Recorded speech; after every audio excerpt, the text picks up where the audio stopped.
Matter मादे का वो हालत जिसका ना तो कोई ख़ास शक्ल हो, ना कोई ख़ास हुजम हो, ना कोई ख़ास वॉल्यूम हो, ना कोई ख़ास शेप हो, वो स्टेट ऑफ मैटर, ये गैस जिस भी कंटेनर में डाला जाए तो बिल्कुल उसी कंटेनर का शेप इख्तियार कर लेता है और उस कंटेनर का वॉल्यूम जितना होता है सारे का सारा वॉल्यूम पकड़ लेता है। ठीक है, तो गैस वो स्टेट ऑफ मैटर है जिसका ना खुद का शेप होता है ना खुद का वॉल्यूम होता है। उसको जो भी कंटेनर प्रोवाइड हो जाता है उसी कंटेनर का शेप, उसी कंटेनर का वॉल्यूम वो इख्तियार कर लेता है।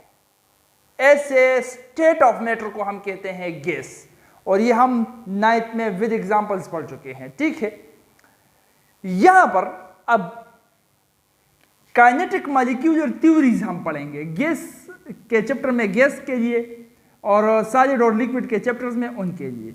तो यहां पर हम पढ़ेंगे KMT, kinetic molecular theory for gases. KMT, kinetic molecular theory for gases. ठीक है, आपके किताब के अंदर इसके कुछ पॉइंट्स दिए गए हैं, वही पॉइंट्स मैं लिखने वाला हूं लेकिन थोड़े से जुदा अंदाज में। इन पॉइंट्स को मैं इस तरतीब से लिखूंगा जिस तरतीब की वजह से आपके दिमाग में खाका बन जाएगा। ठीक है, तो अब आपके किताब के जो अंदर है उसको देखना बिल्कुल छोड़ दो, जो मैं कह रहा हूं उसको सुनो और उसका खाका अपने दिमाग में ड्रा करते जाओ, क्योंकि इसको मैं ऐसे तरतीब से लिखने वाला हूं कि इसमें से एक पॉइंट को लिखकर आपके दिमाग में खुद ब खुद दूसरा पॉइंट आ सकता है, दूसरे पॉइंट को लिखकर आपके दिमाग के अंदर खुद ब खुद तीसरा पॉइंट आ सकता है, क्योंकि मैं इन तमाम पॉइंट्स को इंटरकनेक्ट करने जा रहा हूं। बात समझ में आ रही है? सो किताब को देखना छोड़ दो और यहां पर अब ध्यान दो। Kinetic molecular theory of gases, इसके पोस्टुलेट्स अब पढ़ लेते हैं। Point number 1, gases consist of small particles called molecules. Gases छोटे छोटे जर्रात से बना हुआ होता है। एक गैस छोटे छोटे जर्रात से बना हुआ होता है और इस गैस के इस छोटे जर्रात को हम मॉलिक्यूल्स कहते हैं। Point number 1। ठीक है, एक कंटेनर के अंदर एक गैस है, मान लो ये कंटेनर है, इसके अंदर है गैस। तो ये गैस जिन जर्रात से बना हुआ होता है वो बहुत ही छोटे जर्रात होते हैं और गैस के इन जर्रात को हम नाम देते हैं मॉलिक्यूल्स, इनको हम मॉलिक्यूल्स कहते हैं। बात नंबर 1। ठीक है, point number 2, there kinetic energies are higher than those of liquids and solids। अब सॉलिड्स और लिक्विड्स के अंदर भी ऐसे मॉलिक्यूल्स, ऐसे पार्टिकल्स, एटम्स, आयंस या मॉलिक्यूल्स होते हैं। ठीक है, लेकिन गैस के अंदर ये जो मॉलिक्यूल है, ये जो स्मॉल पार्टिकल्स है, इन स्मॉल पार्टिकल्स की काइनेटिक एनर्जीज, गैस के अंदर जो स्मॉल पार्टिकल्स है उनकी काइनेटिक एनर्जीज वो लिक्विड और सॉलिड वाले पार्टिकल से ज्यादा होती है। ठीक है, तो गैस के मॉलिक्यूल के जो स्मॉल पार्टिकल्स है उनकी काइनेटिक एनर्जी हाईएस्ट लेवल पर है। अब देखो, काइनेटिक एनर्जी हाईएस्ट लेवल पर होगी। काइनेटिक एनर्जी हम किसको कहते हैं? वो एनर्जी जो मोमेंट की वजह से हो। बात को समझो। ठीक है, खाका ड्रा करते जाओ और कनेक्ट करते जाओ। काइनेटिक एनर्जी फिजिक्स में हम पढ़ चुके हैं। काइनेटिक एनर्जी उस एनर्जी को कहते हैं जो मोशन की वजह से होती है। इनकी काइनेटिक एनर्जी हाई है, इसका मतलब इनकी मोमेंट हाई है। इनकी मोमेंट हाई है तो इसका मतलब, पॉइंट नंबर 3, इनकी हाई मोमेंट्स की वजह से ये इस तरफ आ रहा है, ये इस तरफ आ रहा है, जो कि ये दिखा रहा है कि इनके दरमियान जो फोर्स ऑफ अट्रैक्शन है वो नेग्लिजिबल है। इसलिए ये मॉलिक्यूल इस तरफ और वो उस तरफ या उस तरफ अपनी मर्जी से जहां पर चाहे वहां जा सकता है। ठीक है, तो पॉइंट नंबर 3 इससे ही से हमने निकाल लिया कि their intermolecular forces are negligible. उनके मॉलिक्यूल्स के दरमियान जो फोर्सेस होते हैं, फोर्स ऑफ अट्रैक्शन या फोर्स ऑफ रिपल्जन, वो नेग्लिजिबल होते हैं। ठीक है, नेग्लिजिबल मतलब कुछ भी नहीं होते। ठीक, बनिशबानी हिसाबी। So there intermolecular forces are negligible. उनके मॉलिक्यूलर इंटरमॉलिक्यूलर फोर्सेस जो पार्टिकल के दरमियान है वो नेग्लिजिबल है। क्यों? क्योंकि उनकी काइनेटिक एनर्जीज हाई है, वो जिस तरफ चाहे उस तरफ मूवमेंट कर सकते हैं। तो इसका मतलब इन मॉलिक्यूल्स के दरमियान जो फोर्स ऑफ अट्रैक्शन है वो नेग्लिजिबल है, वो कुछ भी नहीं है। बहुत ही कम, मतलब कुछ फोर्स भी इनके दरमियान मौजूद नहीं है। Point number 3। पॉइंट नंबर 4, अब देखो, अगर इनके दरमियान फोर्स नहीं है, फोर्स ऑफ अट्रैक्शन नेग्लिजिबल है, नहीं है, तो ये क्या करेंगे? ये लो जनाब दो मॉलिक्यूल्स, एक मॉलिक्यूल ए है, एक मॉलिक्यूल बी है। इनके दरमियान force of attraction, intermolecular force of attraction है नहीं, क्योंकि इनकी काइनेटिक एनर्जी हाई है। नहीं है तो अब इस मॉलिक्यूल की अपनी मर्जी, इसकी अपनी मर्जी, ये जहां चाहे वहां जा सकता है और ये अपनी मर्जी से जहां चाहे वहां जा सकता है। तो ये मॉलिक्यूल यहां पर सिंध के इलाके में आ जाता है और दूसरा वाला ये मॉलिक्यूल गिलगित बल्तिस्तान के इलाके में आ जाता है। अब इनको देखो, इनके दरमियान फासले कितने बढ़ गए। आपका एक दोस्त कराची के अंदर बैठा है, ठीक है, सिंध में बैठा है, और दूसरा गिलगित बल्तिस्तान में बैठा है। तो अब आप इमेजिन करो, आपका फुल साइज इतना है 6 फीट मान लो, अगर लंबे से लंबा हो गए 7 फीट कर लो, और दूसरा भी 7 फीट उसको ले लो। इनके दरमियान इनके साइज के निस्बत फासला कितना बढ़ रहा है? 1200 टू 1300 टू 1400 तकरीबन इतने किलोमीटर बनते हैं। तो 1200 टू 1400 किलोमीटर का मुकाबला अगर मैं 7 फीट से करूं तो इस 7 फीट को मैं नेग्लिजिबल कहूंगा, ये कोई फासला है ही नहीं 1200-1300 किलोमीटर के मुकाबले में। तो बिल्कुल इसी तरह अब इन गैस के मॉलिक्यूल्स के दरमियान होने लगा। इनके दरमियान दोस्ती नहीं बन रही थी, इंटरमॉलिक्यूलर फोर्स तो था नहीं, इसलिए एक यहां पर आ गया, दूसरा यहां पर आ गया। अब इनके साइज के निस्बत, इस मॉलिक्यूल का साइज और इस मॉलिक्यूल का साइज, इनके निस्बत ये जो फासला है ये इतना बड़ा है कि इनके साइज को हम नेग्लिजिबल हिसाब कर लेते हैं। तो पॉइंट नंबर 4 बन रहा है कि molecules are much far away from each other। Molecules एक दूसरे से बिल्कुल दूर होते हैं तो most of the space in gas is empty. Gas में ज्यादातर जगह जो होता है वो खाली जगह होता है, वहां पर कोई पार्टिकल होता ही नहीं है। और ये खाली जगह दो मॉलिक्यूल्स के दरमियान, ये खाली जगह ये इतनी ज्यादा होती है कि इनके निस्बत अगर हम इन मॉलिक्यूल का साइज ले लें तो द साइज ऑफ मॉलिक्यूल या volume of molecule compared to this space is negligible. इस स्पेस, ये जो स्पेस दो मॉलिक्यूल्स के दरमियान बन रहा है, इस फासले, इस स्पेस के मुकाबले में इस पार्टिकल का साइज वो नेग्लिजिबल है, वो कुछ भी नहीं है, क्योंकि ये फासला बहुत ज्यादा है। पॉइंट नंबर 4 बन गया। बात समझ में आ रही है? इसके साथ मैंने इसको कनेक्ट किया, इसके साथ इसको कनेक्ट किया, ठीक है। पॉइंट नंबर 5 की तरफ बढ़ते हैं।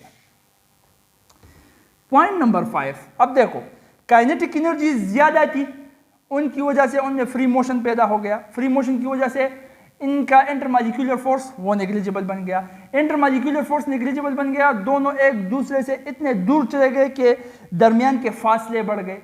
फासले बढ़ गए तो फासला इतना बढ़ गया कि इनके खुद का वॉल्यूम उस फासले के मुकाबले में नेग्लिजिबल बन गया, कुछ भी नहीं बन गया, ठीक। अब ये सारे के सारे प्रोसेस क्यों हुए? क्योंकि इंटरमॉलिक्यूलर फोर्स कमजोर था, काइनेटिक एनर्जी हाई थी, तो ये molecules they were free to move, उनको हरकत करने की खुली आज़ादी थी, खुले सांड की तरह घूम सकते थे, जहां भी चाहे इस कंटेनर के अंदर जहां भी चाहे वहां जा सकते थे। तो पॉइंट नंबर 5 वही बन रहा है कि they are in constant free motion. Constantly वो एक फ्री मोशन के अंदर है, ये पार्टिकल्स फ्रीली घूम रहे हैं, जहां भी चाहे वहां जा सकते हैं, क्योंकि इंटरमॉलिक्यूलर फोर्स नेग्लिजिबल है, काइनेटिक एनर्जीज हाई है।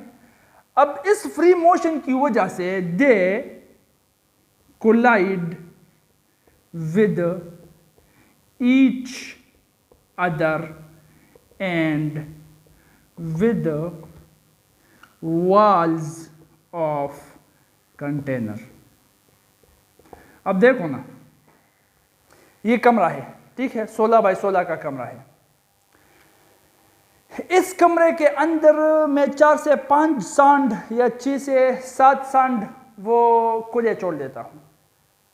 वो आवारा सांड जो दौड़ लगाते हैं, इधर उधर तेजी के साथ मूव करते हैं, उन सांड 6 से 7 सांड को इस कमरे के अंदर छोड़ देता हूं खुला।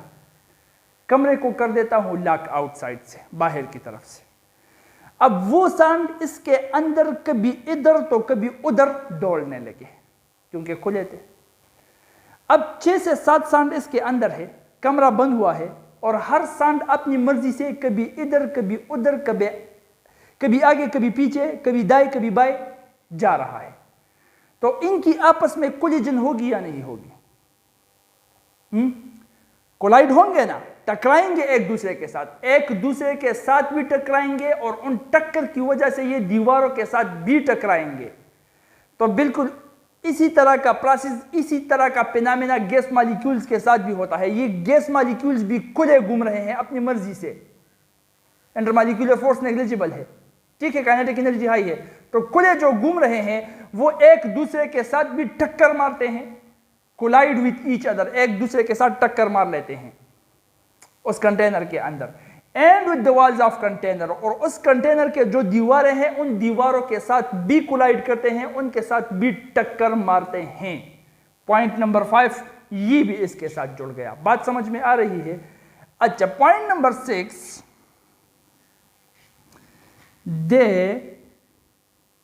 अच्छा ये पॉइंट नंबर 6 में नहीं, इसी में लिख देंगे, ठीक है। Because of these collisions they exert pressure। Pressure जो होता है, गैस प्रेशर प्रोवाइड करता है ना, गैस के अंदर अपना प्रेशर होता है। प्रेशर क्या होता है इसके बाद वो जान लेंगे, लेकिन नाम तो सुना होगा ना प्रेशर। सीएनजी जब डालते हो एक सीएनजी पंप के अंदर, तो गाड़ी वाला सीएनजी पंप के मालिक से या वहां पर जो काम कर रहा है उससे क्या पूछता है? गैस का प्रेशर कितना है, प्रेशर है या नहीं है। ये प्रेशर का इस्तेमाल जो हम कर रहे हैं, तो गैस प्रेशर प्रोवाइड करते हैं। ये प्रेशर क्या होता है? एक एरिया पर जो फोर्स अप्लाई होता है उसको हम प्रेशर कहते हैं। इसके बाद एक्सप्लेन कर देंगे, ठीक है, इसके बाद टॉपिक आ रहा है। तो ये प्रेशर, गैस के अंदर ये प्रेशर की क्वालिटी जो होती है, गैस जो प्रेशर अप्लाई कर सकता है, इस प्रेशर अप्लाई करने की वजह वो इनके ये फ्री कोलिजन्स होते हैं। ये दीवार है कंटेनर का, मान लो ये वो गैस का पार्टिकल है जो कि इस कंटेनर के अंदर बंद है। अब खुला घूम रहा है, तो ये बार बार आकर इससे टकरे मार रहा है। और सिर्फ ये नहीं, बहुत से स्मॉल पार्टिकल्स है, बार बार आकर इन दीवार के साथ, वो पार्टिकल्स इस दीवार के साथ टकरे मार रहे हैं। तो उनकी टक्करों की वजह से यहां पर जो फोर्स क्रिएट हो रहा है इस एरिया पर, वही प्रेशर है।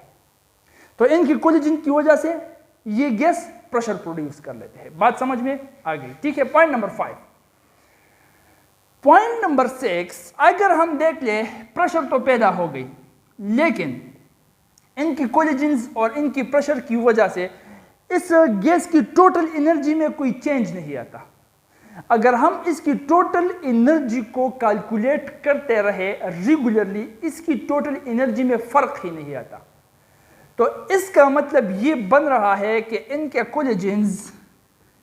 कोलिजन्स जो है, they are perfectly elastic elastic collision, ये इलास्टिक कोलेजन है। इलास्टिक कोलेजन जानते हो, जब एक मॉलिक्यूल दूसरे मॉलिक्यूल के साथ टकराए और अपनी पूरी एनर्जी, पूरा मोमेंटम दूसरे मॉलिक्यूल को दे दे और उसी मोमेंटम, उसी एनर्जी के साथ वो मॉलिक्यूल मूव करना शुरू कर दे, इसको हम इलास्टिक कोलेजन कहते हैं। इससे पहले भी एग्जांपल मैं दे चुका हूं, फिजिक्स में आप पढ़ चुके हो कि जो बच्चे बचपन में ग्लास बॉल्स खेलते हैं, आप भी खेल चुके हो, हम भी खेल चुके हैं, ठीक है। तो वो जो ये ग्लास बॉल दूसरे ग्लास बॉल पर मार रहा है, दोनों सेम साइज के हैं, तो जब वो बिल्कुल एक्यूरेटली, परफेक्टली एक ग्लास बॉल से दूसरा ग्लास बॉल लग जाता है, तो ये ग्लास बॉल वहीं पर रुक कर और उसी मोशन के साथ वो रुका हुआ ग्लास बॉल आगे चला जाता है। ऐसे कोलेजन को हम इलास्टिक, परफेक्टली इलास्टिक कोलेजन कहते हैं। तो जो एनर्जी में चेंज नहीं आ रहा, इस गैस के टोटल एनर्जी में अगर चेंज नहीं आ रहा, तो इसका मतलब इनके कोलेजन जो है वो इलास्टिक, ठीक है। अब इनकी एनर्जी हाई या लो हो सकती है या नहीं, हाँ, वो डिपेंड करता है जब एक्सपेरिमेंटली हम इसको देखें और इसको टेम्परेचर अप्लाई करें, टेम्परेचर या बढ़ाए या घटाए, उससे हम मालूम कर सकते हैं। और एक्सपेरिमेंटली हमने मालूम किया है कि this temperature is directly proportional to the kinetic energy of the gas. Gas के पार्टिकल्स की जो काइनेटिक एनर्जी है, उनकी ये काइनेटिक एनर्जी गैस के साथ डायरेक्ट रिलेशन रखती है। इसका मतलब अगर हम टेम्परेचर बढ़ाएंगे तो काइनेटिक एनर्जी बढ़ेगी, अगर हम टेम्परेचर घटाएंगे, कम करेंगे, तो काइनेटिक एनर्जी कम होगी, ठीक है। यह है पॉइंट नंबर 7। यहां तक बात समझ में आ गई या नहीं? अच्छा, अब मॉलिक्यूल्स अगर डिफरेंट गैसेस के हो, different molecules of different gases has the same kinetic energy at same temperature। अगर टेम्परेचर सेम हो तो ख्वा डिफरेंट गैसेस के डिफरेंट मॉलिक्यूल्स ही क्यों ना मौजूद हो, डिफरेंट गैसेस के डिफरेंट मॉलिक्यूल, मुख्तलिफ गैसेस के मुख्तलिफ मॉलिक्यूल्स है, लेकिन अगर टेम्परेचर सेम है तो इन तमाम मुख्तलिफ मॉलिक्यूल्स की आपस में काइनेटिक एनर्जी भी सेम होगी। इसका मतलब kinetic energy is totally dependent upon the temperature, not the type of the gas. बात से बात को निकालो, बात से कंसेप्ट को निकालो, हर बात में MCQs का कंसेप्ट ढूंढो, ठीक है। उसके साथ पेपर की तैयारी भी, टेस्ट की तैयारी भी, दोनों होती रहेगी। यहां तक बात समझ में आ गई। और लास्ट पॉइंट है कि इन मॉलिक्यूल्स के ऊपर फोर्स ऑफ ग्रेविटी का कोई असर नहीं है। ये हुई kinetic molecular theory of the gases. एक पॉइंट के साथ दूसरे पॉइंट को मैं जोड़ते जा रहा हूं ताकि जहन के अंदर एक खाका बन जाए, और उससे आप भी अगर एक पॉइंट याद कर लो तो दूसरा पॉइंट खुद ब खुद याद आ जाएगा, वो लिख लो तो उससे चौथा पॉइंट याद आ जाएगा, चौथा लिख लो तो पांचवा, छठवां, सातवां, इस तरह से याद आता जाएगा। तो इसी सीक्वेंस में अगर याद कर लो तो आसानी के साथ याद हो जाएगा। अब इसको पढ़ लो खुद से, आपको पता लग जाएगा कि एक पॉइंट आपको दूसरे का याद दिलाता है या नहीं। तो अगर कहीं पर आपको याद ना आए और क्यों ना याद आ रहा है, उसकी वजह को भी समझो तो वो मुझको बता देना, फिर से आपको वो क्लियर कर दूंगा कि क्यों आपको इस पॉइंट से दूसरा वाला नेक्स्ट पॉइंट याद नहीं आ रहा।